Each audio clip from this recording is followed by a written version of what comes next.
Hi, everyone. It is my pleasure to speak with you all today. Thank you for having me.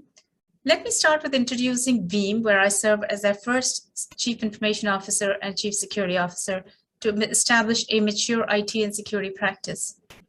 Veeam was founded in 2014. We are a fintech company offering a payment processing platform to businesses of all sizes. Veeam is the largest global payments network built for businesses, and we use multi-rail technology to handle transactions through different methods, including cards, treasury accounts, blockchain, and SWIFT network. Globally, we have over 300,000 customers across 100 countries, and our head office is in San Francisco. We have offices in Ottawa, Canada, as well as Utah, USA. Here's a quick peek at our customers of various business sizes.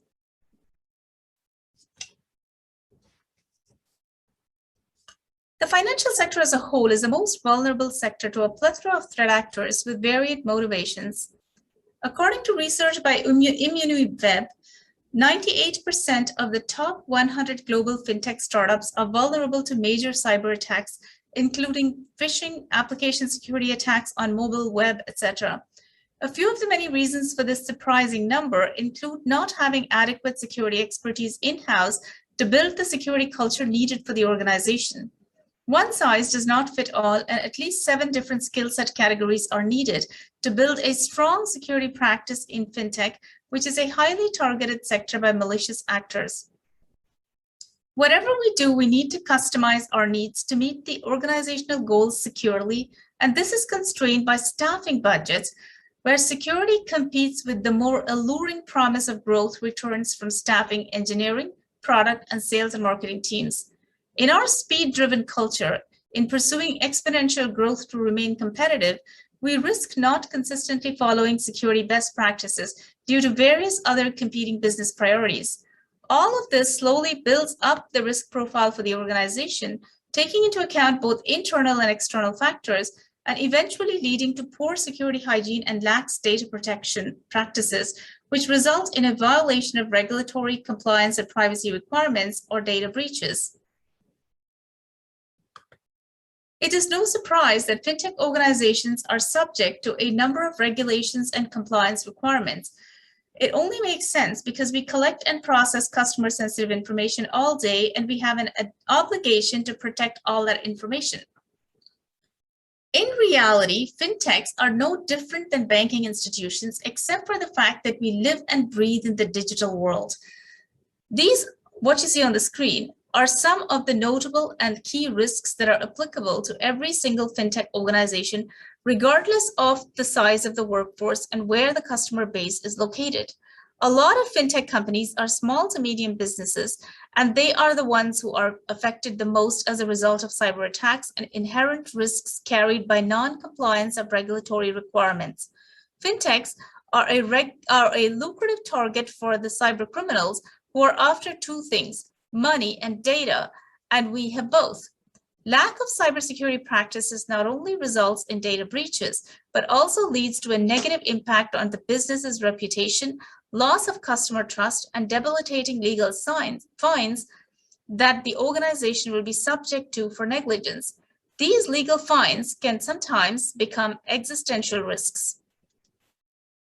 Fintech has technology as its backbone, and the digital technology space comes with its inherent risks. In the fintech space, for an uninterrupted execution of business operations, we need to pay attention to these regulations, compliance requirements, and industry security standards, as well as certifications that help improve the security posture for an organization. Every organization has to be familiar with its local regulations. Compliance to these standards enables business growth and expands the horizon for partnership with well-established financial institutions. One of these standards is ISO 27001. It is an internationally recognized standard that establishes end-to-end requirements for information security management systems, and we always have to ensure the information security strategy aligns with our business objectives at any point in time. Another important industry standard is SOC 2, which is a component of the American Institute of Certified Public Accountants, or AICPA's System and Organizational Control, or SOC reporting platform. SOC 2 compliance is a crucial framework for technology and cloud computing companies today. As with many other compliance mandates, it is not a simple connect the dots proposition, but rather a complex set of requirements that must be reviewed and carefully addressed. Its goal is to make sure that systems are set up so that they assure security, availability, processing integrity, confidentiality, and privacy of customer data. SOC is both a technical audit and a requirement that comprehensive information security policies and procedures be written and followed. SOC 2 is highly regarded within the United States, and it helps ensure organizations establish good security hygiene and data protection controls. It is audited by independent third parties and helps save a lot of time and effort in filling long self-assessment security questionnaires for partnership engagements. The Payment Card Industry Data Security Standard, or PCI DSS, is applicable to anyone who stores, processes, or transmits card data. Moreover, when we serve customers in the European Union, we are also subject to General Data Protection Regulation, or GDPR. At Veeam, I have stood up our cybersecurity and privacy program to meet all of the above standards, and additionally, we comply with the many transmitter license regulations for all the US states and Canadian provinces. Why is security so important, and who should be concerned the most? The three pillars of any business are customers, partners, and investors. Lack of good cybersecurity awareness and practices will eventually lead to customer data loss, either from the customer's end or the organization's end, and neither is good for business. In this digital age, it is very important to educate our customers considering the diversity of the age group and geographical locations. Consequences of losing customer trust is far-reaching, especially as a result of not so pleasant news on social media.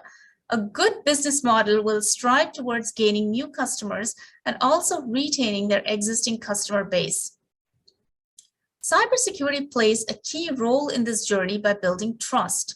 The importance of making your customers feel safe and trusting your company with their data cannot be overstated. Next, we have our partners who are our growth enablers. Take some of the big financial players in North America, such as Bank of America, Royal Bank of Canada, Wells Fargo, Citibank, etc. These financial institutions have partnered with growing fintech companies to expand their business offerings to customers. One of the key factors that determine this partnership is the security posture of fintech organizations. No bank would put their reputation at stake. We cannot deny the fact that cyber attacks are a growing threat to the entire financial ecosystem, and fintech could serve to accentuate this risk. The susceptibility of financial activity to cyber attacks is likely to be higher the more the systems of different institutions are connected, amongst which there is a weak link. Remember the incident involving the Bangladesh Central Bank through their internal connection to SWIFT network that cost them $81 million that left a scar in the collective memory of banking and financial communities? Cyber attacks and bad news can affect the interest of all the stakeholders and have a high potential to disrupt a company's operations.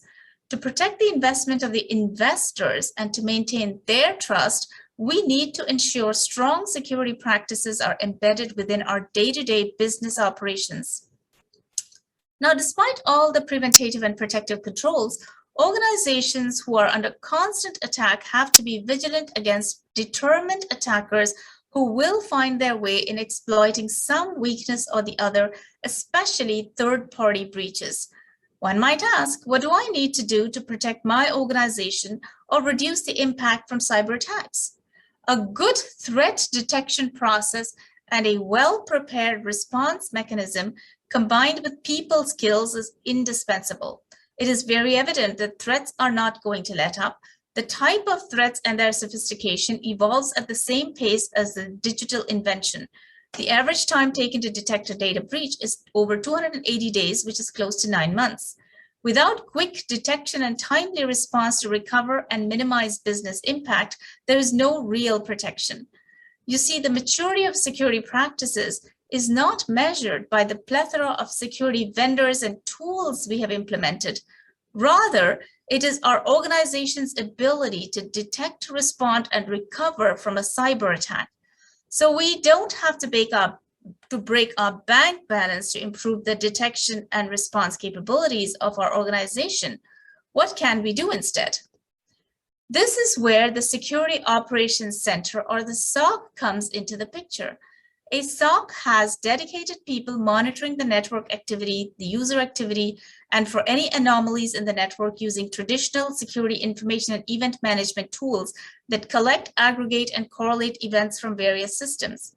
A lot of times, not all organizations will have the bandwidth, funds, and skills to develop in-house SOC to ensure 24/7, 365 round-the-clock monitoring. Cyber risks present a constant moving target, which makes it extremely difficult to keep up with the fast-moving, evolving nature of threats. The turnover in security teams with high-skilled, in-demand employees only makes it harder for organizations to build and maintain a strong security posture in-house. The attacker's approach is continuously evolving, so should ours if we want to stay ahead of the curve and prevent successful and high-impact breaches. CISOs have a lot of high-growth priorities to deliver for the business. Leveraging the outsourced SOC as a service allows us to focus on core deliverables aligned to the business objectives. Also, 24/7 monitoring and alerting provide confidence to the investors and business stakeholders as the risk of attack or breach is reduced. This partnership should complement our in-house security team. It meets the stringent compliance requirements for monitoring and alerting. It is cost-effective and provides flexibility for resourcing and coverage. Nonetheless, the success of this partnership depends on establishing the objectives first that are tailored to your organizational monitoring goals and ensure clear communication at all times between your internal security team and the SOC partners. This is not a set-it-and-forget-it partnership. As the organizational needs, systems, architecture, and data handling practices evolve, the monitoring must keep up, and it can only be done through regular collaboration with your SOC partner. We at Veeam partnered with SASV, who provides us with SOC as a service capabilities. Their services extend beyond traditional event monitoring and alerting. They provide us with advanced threat hunting, and their SOC command and monitoring use cases and integrations are tooling agnostic, which is very important. They have very smart people behind the scenes who are continuously working towards building the right detection capabilities.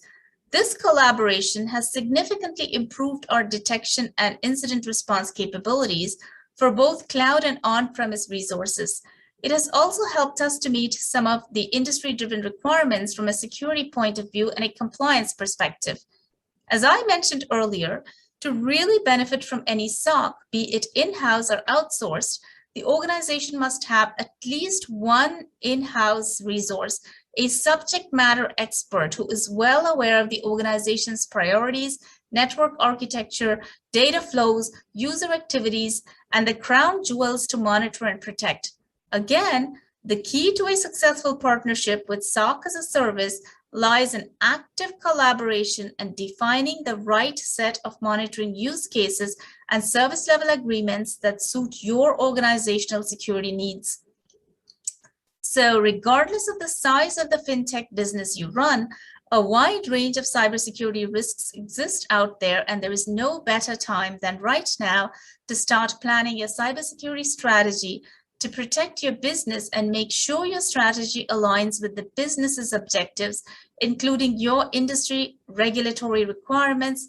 Otherwise, it may not be realistic, and the program will fall apart eventually, or it will not address your key risks faced by your organization. A good cyber risk management practice will increase customer trust, and it will help the business build scale around moving fast in this digital world. Every organization is different, and there is no one size fits all. So plan and execute your cybersecurity strategy accordingly. Thank you for listening, and I'm happy to take any questions you may have.